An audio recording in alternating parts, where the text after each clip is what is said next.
Some crimes are hard to understand, and even harder to forget.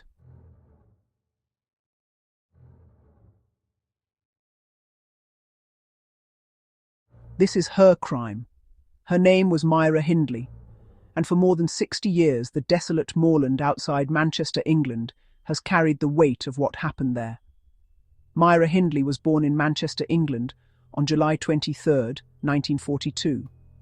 She grew up in the working-class district of Gorton, spending much of her childhood with her grandmother after her family home became overcrowded. Her father was often harsh and violent. She left school early after a close friend drowned when she was 15. She later converted to Catholicism and took a job as a typist. To those around her, she seemed ordinary.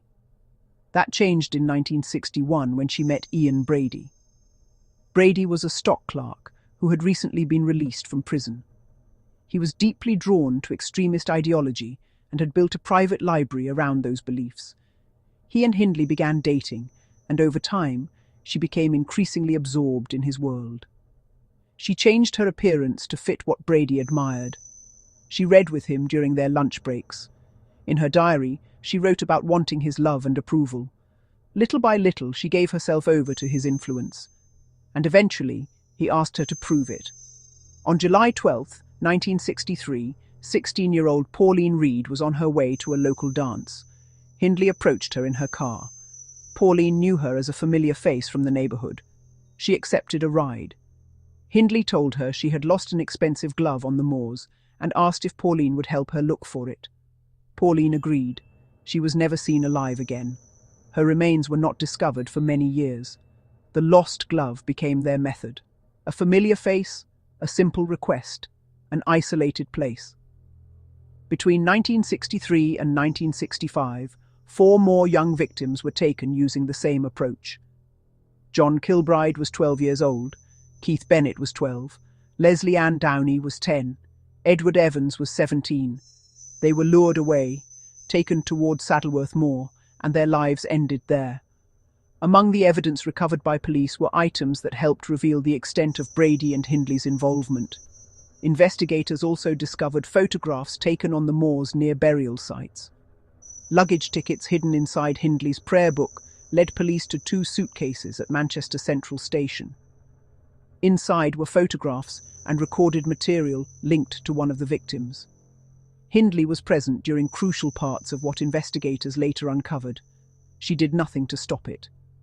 On the night of October 6, 1965, Hindley's 17-year-old brother-in-law, David Smith, witnessed something at her home that left him horrified. He went to the police the following morning. When officers arrived at the property, they found evidence that began to unravel everything. A document found in Hindley's car helped investigators understand how one of the final attacks had been planned. She was arrested 4 days later. She was 23 years old. The trial of Myra Hindley and Brady began in April 1966 at Chester Assizes and drew worldwide attention. Evidence presented in court left the room shaken. Members of the jury and public gallery were visibly affected by what they heard. The presiding judge described Brady as wicked beyond belief. Both were found guilty and sentenced to life in prison. From that day forward, Hindley claimed she had been dominated by Brady and had not acted freely. The jury took only 2 hours to reach its verdict. For years, Hindley protested her innocence. In 1970, she severed all contact with Brady. She repeatedly campaigned for parole, presenting herself as a changed woman. Then in 1987, she released a full confession admitting her involvement in all 5 deaths, including 2 cases for which she had never been formally charged. Pauline Reed's remains were recovered from the moors that same year. The confession confirmed what police had long believed. But for many families, it came far too late. And for one family, it still was not enough.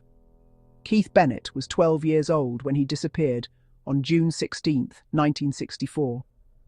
He had been walking to his grandmother's house, less than a mile away. His body has never been found. His mother, Winnie Johnson, spent decades searching for answers.